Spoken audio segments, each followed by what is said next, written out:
The Lord of the Rings, The Rings of Power is now over halfway through its second season, and it remains a dreary slog through a badly mangled Middle-earth. Still, this week's episode was a lot less cringy than last week's Easter egg-riddled disaster. At least there were no irritating Harfoots or Stores, and we didn't have to suffer through any more scenes with Amazon's version of Tom Bombadil. This week we followed three main subplots with just a glimpse at a fourth. We had no Halfling, Stranger, Reen, Dark Wizard story, and no Arondir, Isildur subplot. Elrond showed up briefly to warn High King Gil-galad that Galadriel was right, and Adar was, in fact, marching on Eregion. Gil-galad, however, was not to be swayed. "I have a bad feeling about this," he tells Elrond. Or, rather, he tells Elrond that he believes it is Sauron behind all these events.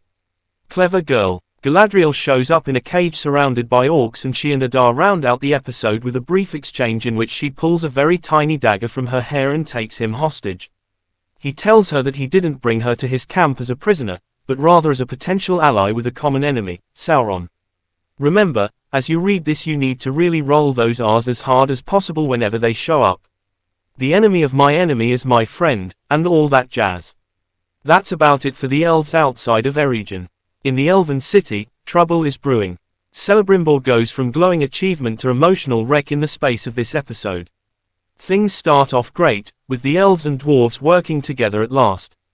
The one big Easter egg here is the gate we all remember from Fellowship of the Ring.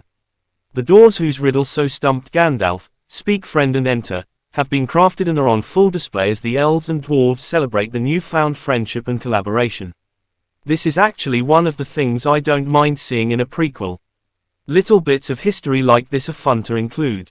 It's when they constantly crib dialogue and rip off entire scenes, like not Gandalf being eaten by Old Man Ironwood in last week's episode, that I start to really roll my eyes.